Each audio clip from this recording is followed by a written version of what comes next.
Wednesday Night Rugby on Off the Ball. With Vodafone, official sponsors of the Irish rugby team.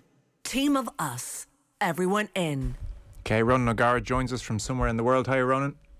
Yeah, John, how you doing? Yeah, very well. I'm told you're busy. Life is full on for you at the moment, wherever you are.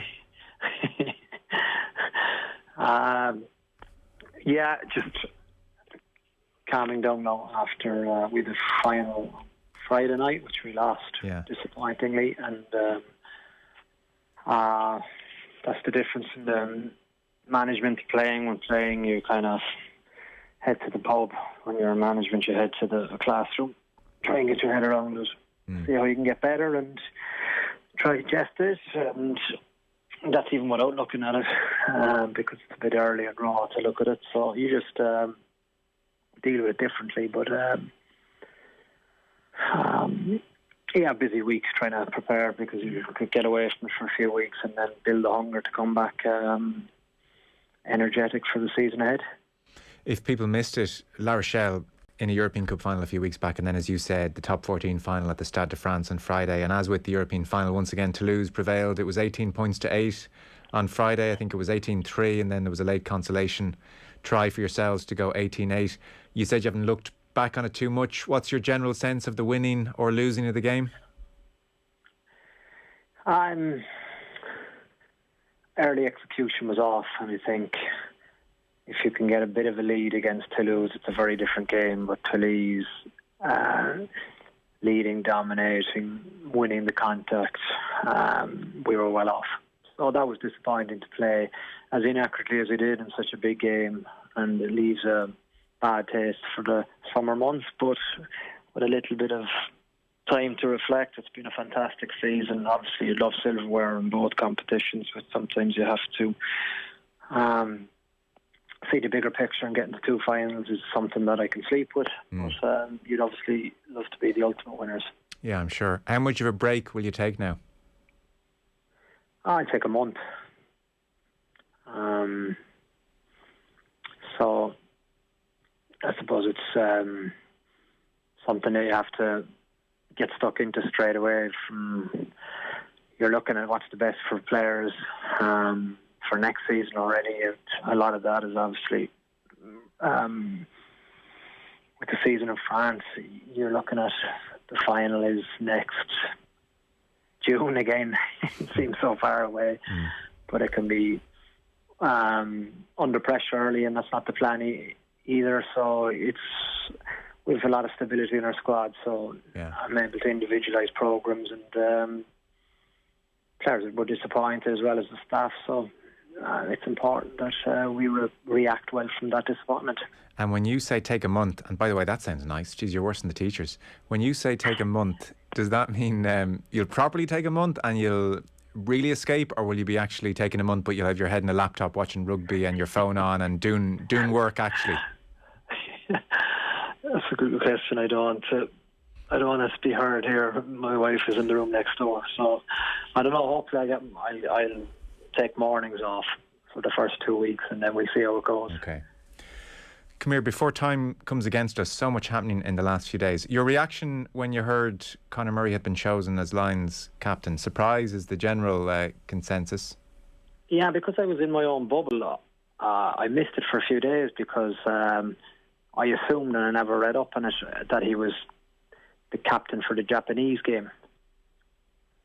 So I just moved on, and then as it dawned on me, now he's captain for the tour, and I was like, wow, that is a big call, because Ireland is obviously blessed with so many great leaders over the years, and Conor's been an integral part of the team, one of the best players for 10 years, but he was never talked about as the captain. So I presume we all never thought about it as well, but when you think about it, it's a choice that I know his personality, and I think he has many good attributes, but it's time for him now really to step up, and this is very much out of his comfort zone. But Conor has that very unique attribute of calm in the eye of a storm. I, like Dan Carter, does not do stress, rage, losing the plot.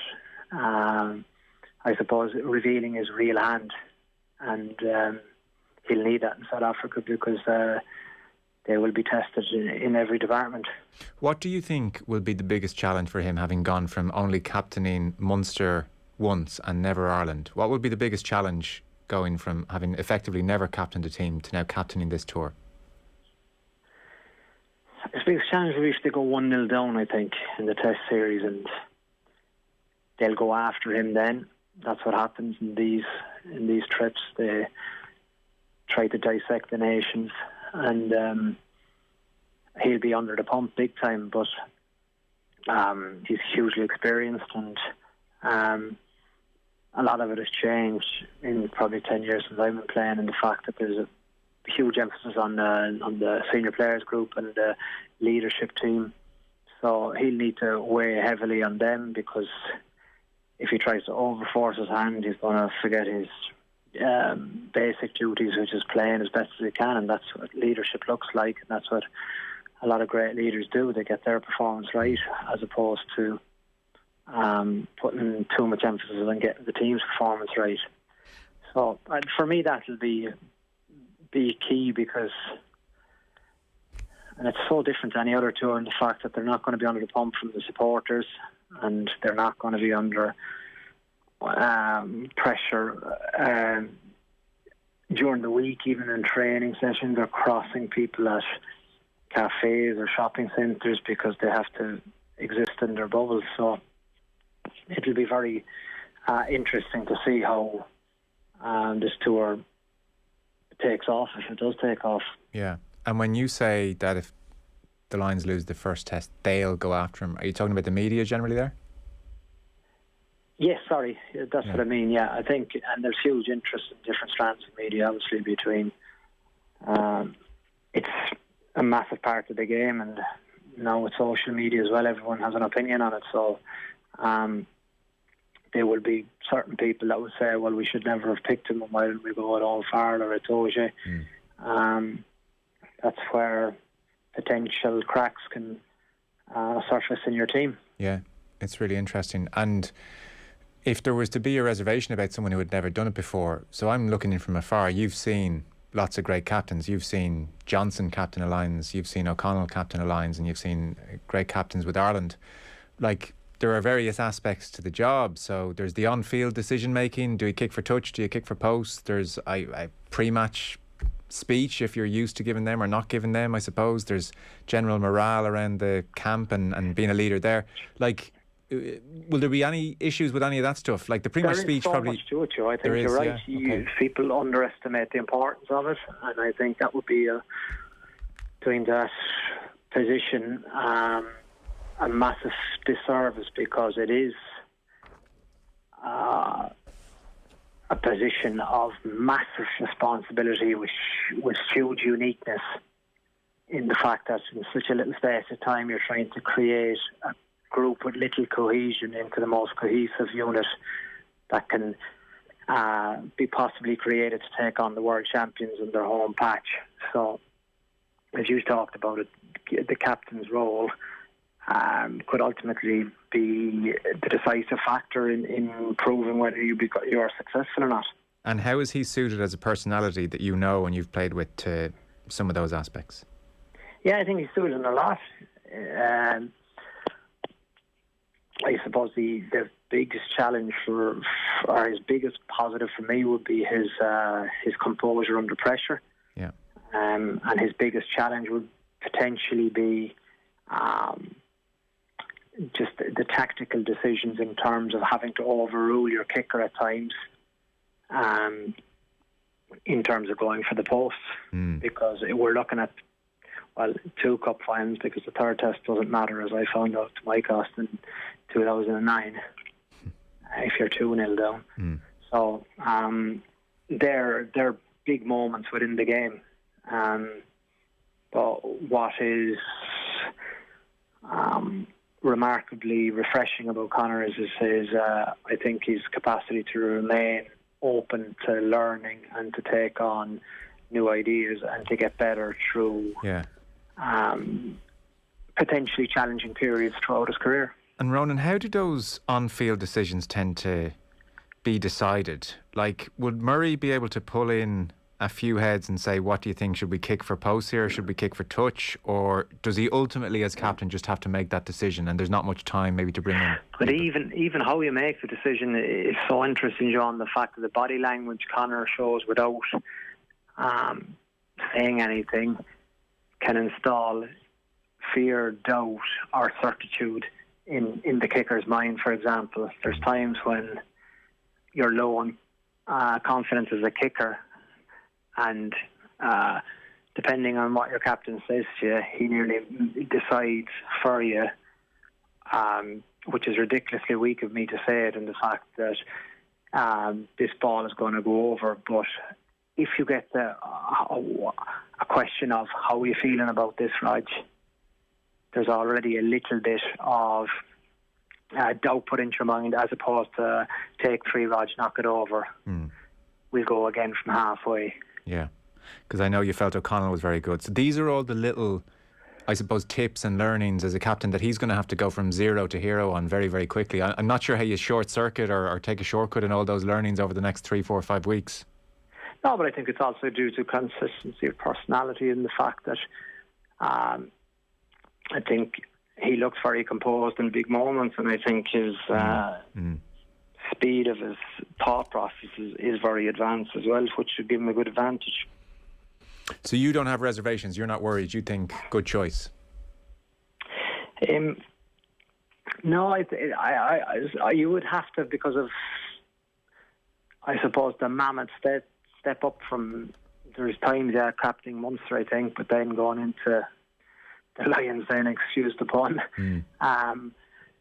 to not having, just maybe, and it's a slight in my behalf, having an Alun-Wyn Jones, the fact that he has seen this picture over and over again, and that's what experience does to you. When you're put in that position and you make a decision, you feel you haven't done it great, the next time you'll do it better, the third time, the fifth time, the 13th time. Yeah. You get it a little bit quicker, a little bit better, and I suppose, the strengths, weaknesses and opportunities involved in this decision. So I suppose every decision at test level will be new to him, but that's, in general speaking, and maybe there may not be any crucial decisions in one game, and however, on the other hand, there may be 5 or 6 in another game. Yes. Would you also draw the conclusion then that Owen Farrell is far from guaranteed a starting berth? I think competition for places is so rude, it's hard to call it. You look at the 10th position in itself, the fact that Johnny isn't even on the tours, still hard to get your head around it, and the fact that you have such, I suppose, the mixed variety of options that I'm not too sure which way he'll go. Yeah. Because I would have thought, and this isn't meant to be disrespectful to Murray, it's more that Farrell is so respected and experienced a leader, that if Farrell was a very likely starter, he might be the more obvious captain's choice for captain. So the fact he wasn't picked suggests he's far from guaranteed, is what I'm getting at there. Yeah, I've thought about long hair as well. I think it's a big statement leaving Owen Farrell out of your test team. Okay. Well, so do you see him? Say by the time first taste comes around, I would think he's in. Well, his performances, and he's a competitor, so he knows he has 4 games at maximum to show his true hand, because obviously Gats is worried about playing First Division rugby. Yeah. And do you see him going in more likely as 12 than 10? No, for me, he's a 10. Yeah. Well, he came on at 12 at the weekend, and Biggar had a good game. I saw that exactly. Yeah. That's after 60 minutes against a Japanese team that will be, I suppose, light years away from... Yeah, okay, so that's irrelevant. So why 10, not 12, Farrell? I think he's a great 10. I think he's an absolutely fantastic, brilliant 10. And as a 12? I think the more he goes out the line, the more you dilute him. Okay, because of physicality or something else? No, I just think the more he has the ball, the more your team are in control, and I think you get more touches at 10. Do you suspect Gatlin will come to see it that way? I don't know. I do not know at all. But that's why it's so interesting in the fact that you have obviously the Gregor Townsend Finn Russell combination, and a lot of, even though there has been disagreements and disharmony over the years, there's still that working relationship there that there would be a fair amount of trust, even though the trust has been broken on a few occasions. But the Finn Russell factor, and just the Wales factor with Biggar and Gats, and then the outlier is Farrell, who's a proven warrior for me. Mm. And do you rate Biggar highly as a 10? Yeah, I do. I think he's improved hugely. I think he's very, very good, but I think I'd give a slight preference to Owen Farrell. Yeah. So why now? I mean, we're seeing it with George Ford in England, and potentially here we're seeing it with the Lions. And look, it worked very well, in fairness, in New Zealand 4 years ago. Why are so many coaches putting Farrell in at 12? Because of his, a second ball player, and the fact that you have a second receiver on the pitch, and if you have dry conditions, which you probably will, obviously in South Africa, and you want to move the point of attack and against their defence, it may be very handy having a kicker at 10, a kicker at 12, and a kicker at 15. Yeah. And Farrell is very good at playing the second receiver role. And if you had Farrell in at 10 for the Lions, who'd be your second playmaker in the centre? Robbie Henshaw, I think. And he could do it to a... easily, I think. Yeah. The big winners at the weekend, from an Irish point of view, was the brilliant combination of Bundy Eki and Robbie Henshaw. You could see that, which is hard for people probably to understand, that the cohesion between them was very evident for me to see. Yeah. Well, look, it's going to be interesting how it all plays out. I interpreted Farrell being overlooked as a sign that he's far from guaranteed his spot, and he could be back up on the bench maybe. That was my interpretation, but we'll have to see. Obviously, a lot can happen. Yeah, we'll talk next week about it. Okay, one last one before you go. Alun-Wyn Jones in the second row. His leadership and all of that's huge. So park the leadership for a second. Just as a player, is he going to be a huge loss for the Lions, or do they have enough there in the second row? I think leadership it's a big loss, because he's so proven in the department, and I think he gives opposition an entry into the game, and the fact that he's not staring the box out of every time there's a line out, if there's a rock or there's an opportunity for a charge down. So it's the mental battle, I think, that he becomes very important.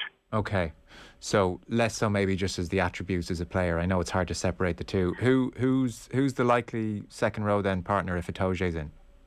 I don't know actually, because I don't know who the line-out caller, and I need to study up on that, in the fact that, and who jumps at 4 and who jumps at 2 in the line-out.